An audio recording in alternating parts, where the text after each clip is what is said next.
Every believer has a sincere desire to see the people that don't know God come to know Him. And Spurgeon once said that if you don't have a desire to see others saved, you're not saved yourself. Be sure of that. But the sad fact is that most Christians aren't actively engaged in leading other people to Christ. Bill Bright said that only 2% of Christians regularly share their faith with non-believers. 5 years ago, God began to speak to my heart about the need to share my faith with people, non-believers. And I've been making sporadic attempts ever since. I would read a really awesome book that would challenge me, or I'd go to a conference or hear a good sermon from Paradigm or one of the conferences, and I would just go out and try to talk to the first person I saw. But after a couple days or a couple weeks later, my evangelistic zeal would fizzle out. So I've been kind of looking for a way to keep myself focused, consistent, in a way that would be practical and still be realistic. And whenever I graduated, I began to discover these 3 habits. There was a way to discipline myself to do it. I like to call them the 3 habits for everyday evangelism.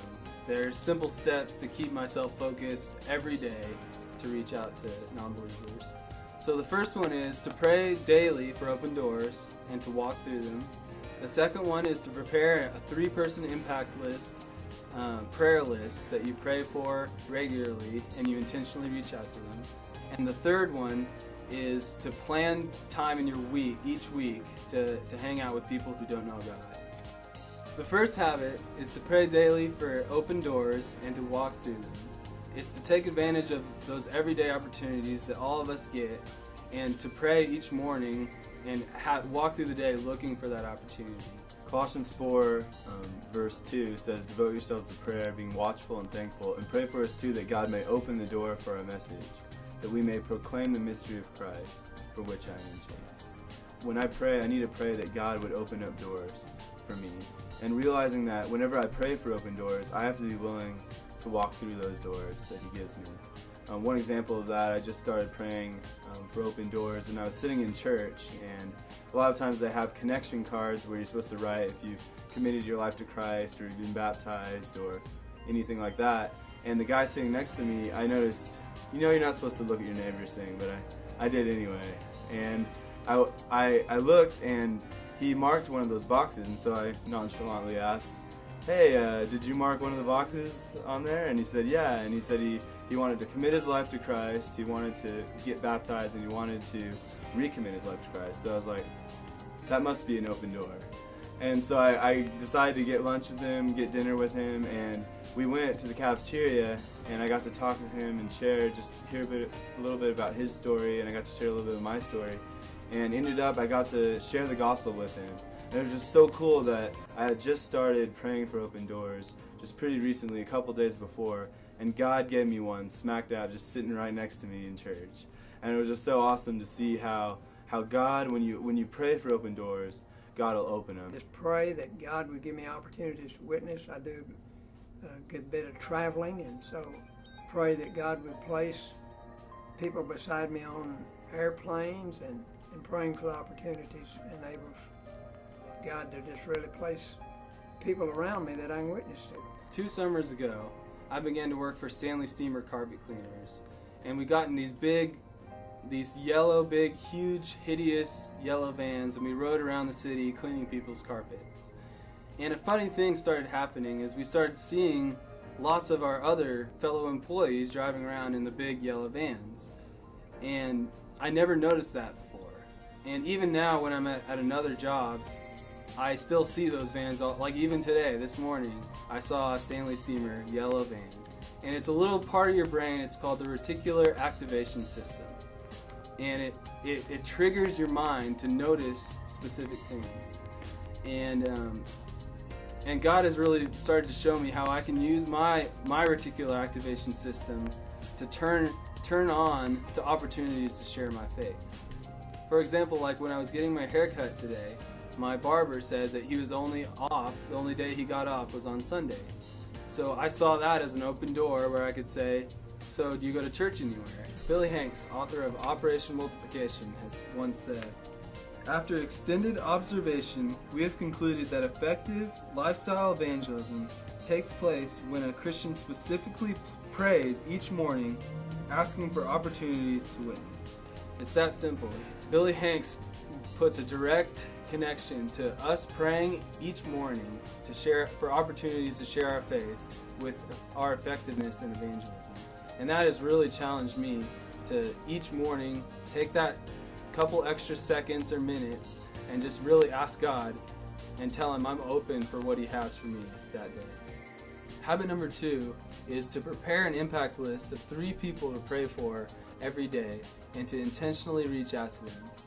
And it's just as simple as that. It's following a simple prayer, care, and share strategy where you pray for them every day and your heart grows bigger for them and you start to love them more and you care for them and you hang out with them, you serve them, and you share with them when the opportunity is right.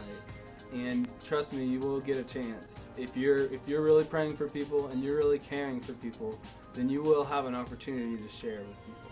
The other day I was on a plane. I met a guy who's an agnostic. His name's Lee. So at the end of our conversation, I said to him, Lee, if you'll write your name on this card, I'll pray for you. And he said, oh, why don't you just pray for somebody that needs it? Well, I pray for Lee anyway because I know he needs it. We led a team to China on a mission trip a couple summers ago, and while we were over there, the first 3 weeks, we didn't pray hardly at all for people by name. And the first 3 weeks, we didn't see anyone come to Christ. And we were really frustrated. We were trying to figure out what is going wrong. We did everything we needed to do. We loved people. We invested in people. But we weren't really laboring in prayer for people by name. Halfway through the summer, we decided to do something different. We decided to write people's names down on 3x5 cards, put them on the floor, and almost every morning we would get up and we would pray for those people by name. Second half of the summer, we saw 8 people come to Christ. The only thing that we did differently was we prayed for people by name. And after I put him on the impact list and I began to pray for him consistently, God finally gave me an opportunity to get lunch with him one time. He finally asked me what the difference between Christianity and Judaism is, so I got to tell him the story of Christ. And then I got to just share the whole gospel with him. And I asked him if he wanted to accept Christ right then, and he said yes, and he prayed right in front of me to commit his life to Christ. A non-Christian friend of mine, I began to pray for him every day that I'd have opportunities to share the gospel with him. And finally one day, after about a year of praying for him, he came up to me and I shared the gospel with him several times, but he finally asked me if I would start meeting with him on a weekly basis and going through Genesis and John and just working our way through the Bible and begin to read so he could understand it better. Pray for Raphael every day on my impact list. And so I did it not totally perfect, but I started praying for him more than I would have before. And turns out, making a long story short, I got to hang out with him more and more. And eventually I asked him, hey, you want to do a Bible study sometime? And on that first Bible study, he ended up committing his life to Christ. And it's just so awesome to see how this simple habit can make just a world of difference for another person forever. The third habit is to plan a weekly time in your schedule to hang out with people who don't know God. The simple question is, what do you like to do for fun? Okay, you got that? Now go do that with 2 or 3 people that don't know God, or 1 person. Meals are great. Any time that you have to set aside that week to go hang out with someone who doesn't know God. Christy and I, one night, we decided to have a Nintendo Wii party, where we invite our neighbors from an apartment complex to come and play Nintendo Wii with us. So I walked downstairs and knocked on one of our neighbors' doors, and it was just amazing how it happened. He was just all alone, sitting there, didn't really have. I find out later he didn't really have many friends, and even when I asked him, he said, "Man, it just really touched me that you invited me up to hang out with you guys." By the end of the night, I ended up getting to talk to him about my faith, and he even said, "Hey, maybe it's you that maybe you can help me get my life right back with the Lord."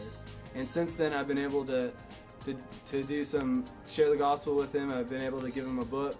I've been able to visit him in the hospital, and it's just been a really good opportunity. And I think the main reason it was God was reaffirming this decision to plan weekly a time to hang out with people who don't know God. I've been trying to play volleyball with some people. It's been really fun just getting around people, and those are the people that I have actually on my impact list, the same people that I hang out with every week. So it really works out great. I try to arrange my schedule in ways that I can to block out time just to be with them, to build relationships. Spend time playing sports with old friends that I have that I knew aren't believers, and playing guitar with guys that I know like to play guitar. I think we need to make a decision, a choice, a commitment to put these 3 habits into practice. So I want to challenge you, just try these 3 habits for 1 month and see if it increases your evangelistic effectiveness. See if you have more opportunities, if your heart starts beating harder for the lost.